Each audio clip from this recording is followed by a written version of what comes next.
Hindi mangyayari yung kagulong yon kung walang instruction ang presidente na i-serve nyo ang warrant. Para sa kanila, since merong prinsipyo na there is presumption of regularity. Tuloy mo, ang problema, yung pong presumption of regularity, binasag na yun, sinira na yun. By filing a petition in the Supreme Court, sinira mo na yung presumption of regularity kasi nga, kini-question mo na hindi regular yung ginagawa mo. Dapat, ginalang nila ang Korte Suprema, pinayaan na muna nila na mag-issue ng ruling kaugnay sa mga kwestyong legal na inilatag sa kanila at kasama yun. Ano pong masasabi nyo sa naging pahayag ng Malacanang na walang Senate siege na naganap? In the sense na hindi sinalakay ng puwersa ng NBI yung loob ng sabay-sabay at nandun yung mga assault teams, walang siege. Kung yun ang titingnan mo. Na wala naman nangyaring gano'n. Ang nangyari, nagkaroon ng putukan. At ang putukan, parang katawa-tawa nga dahil nag-iisang NBI agent na nandun sa kabila at may isang blue security guard, pinaputukan. Kaya nagkaroon ng putukan. Comedy of errors hindi tayo nagtaka na suspindi yung Surgeon at Arms kasi hindi dapat para sa akin, hindi ka na dapat nag-warning shot. Kasi pag nagpaputok ka, sigurado may sagot na paputok doon sa kabila. Nag-iisa lang naman yun.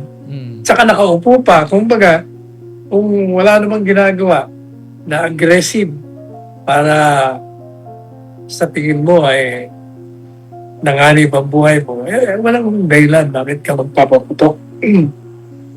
Ang mahalaga sa akin, yung ginawa nilang pagtangkang pag-aresto, yun ang assault na pinatawag. Kasi kung meron talagang warrant of arrest na balido na nanggagaling sa isang hukuman na kinikilala ng ating sistema legal, dapat yun, nagkaroon ng formal na coordination. Sabihan mo yung Senate President na meron kayong warrant of arrest at isi-serve nyo. Para yung Senate President naman, kakausapin yung isang senador na subject ng warrant. Kung merong warrant sa'yo, papaserve natin. Kung yung warrant mo, valid. Ang problema nga, ICC. unang-una, nakaabang na sila ron. Nung makita nila si Bato, niyapos. Kung mga gusto nilang parang pinigilan talaga siya. Kasi papunta siya sa session.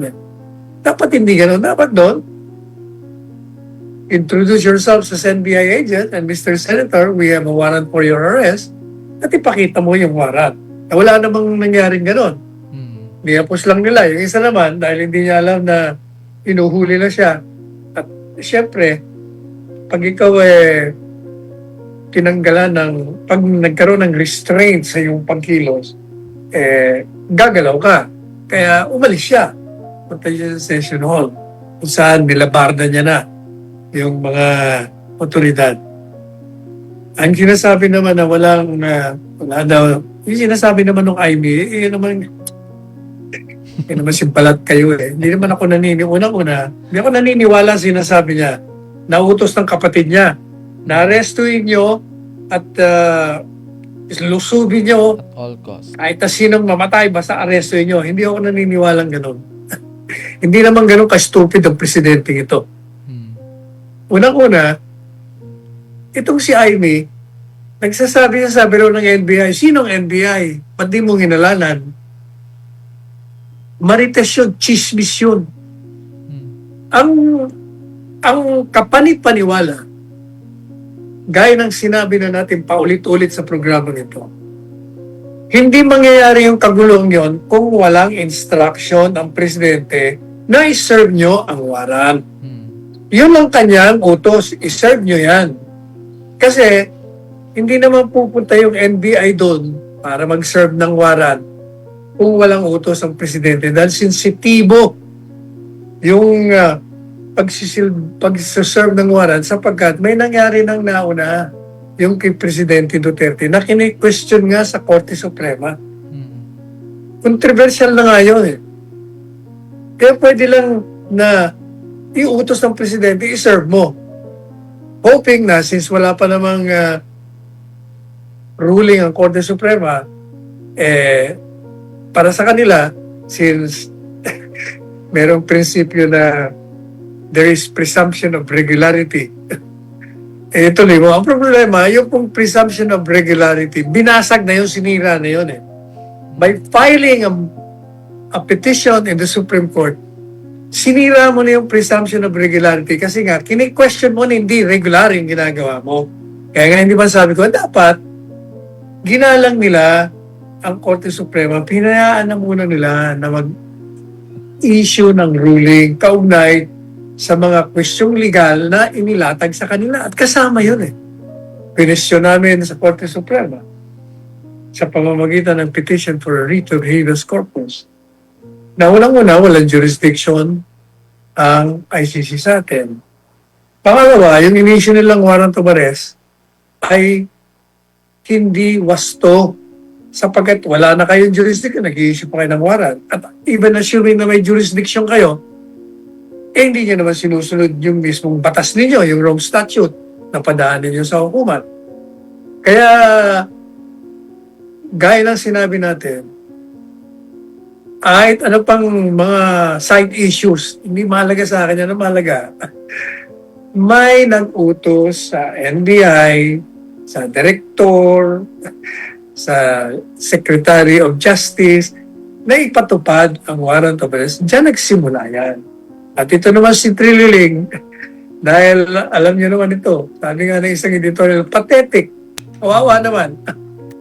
Dahil ang tawag sa kanya, sundalong kanin. Nagwawagay-way siya ng kanyang warrant. Unang-una, hindi siya dapat ang may hawak ng warrant. Yung aaresto. Hindi naman siya law enforcement. Ordinaryong mamamayan siya. O kaya, pero ang punot-dulo talaga noon, may utos na ipatupad ang warrant of arrest. Iyan ang pinakakaro doon. Ayan nga, Attorney Sal.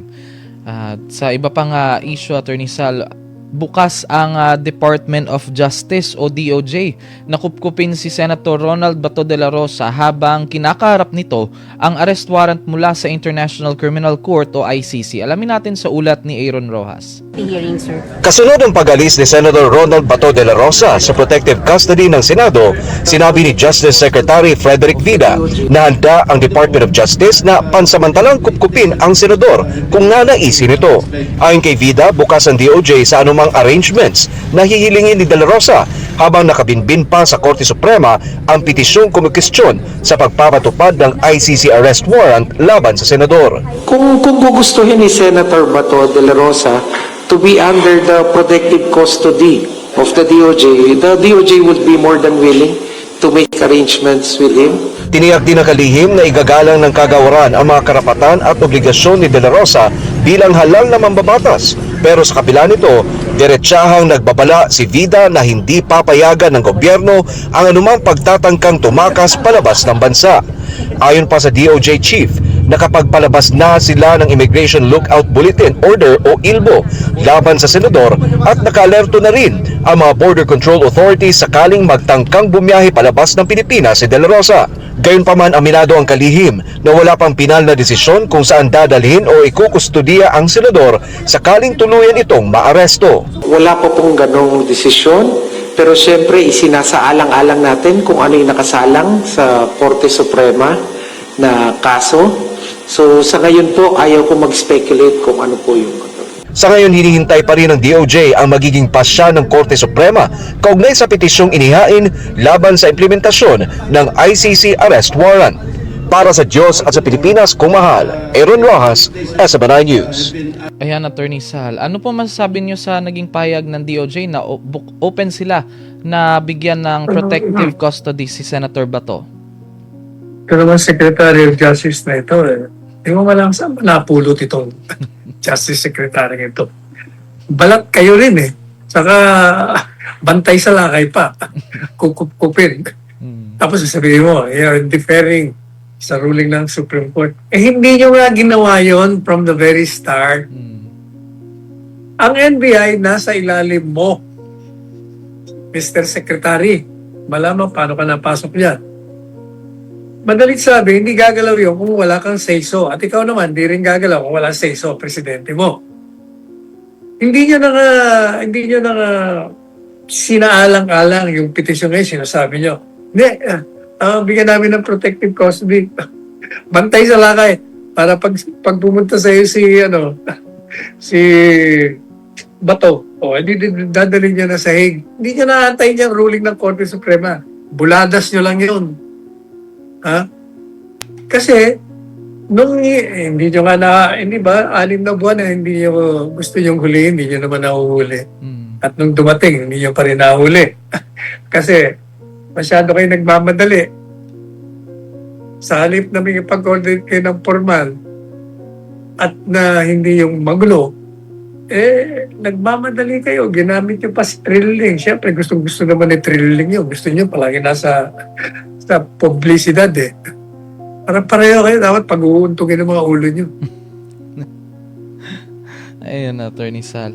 Maraming salamat po sa inyong pahayag. Samantala, ito, binigyan din ni Pangulong Ferdinand Marcos Jr. na hindi natutulog at hindi nagbabakasyon ng kanyang administrasyon habang patuloy nitong naghahanap ng paraan para matugunan ang pangangailangan ng mamamayan. Ginawa niya ang pahayag sa paglulunsad ng Bawat Bayan Makikinabang Initiative sa Makati City kasabay ng pamamahagi ng tig 200,000 pesos na ayuda sa mga barangay. Kasunod ito ng mga batikos kay Vice President Sara Duterte kaugnay nga ng kanyang madalas na pagbiyahe sa abroad. Sinabi rin ni Presidential Communications Undersecretary Claire Castro na ang gobyerno ay patuloy na nakikinig at kumikilos para sa publiko sa halip na magbakasyon. Ano pong inyong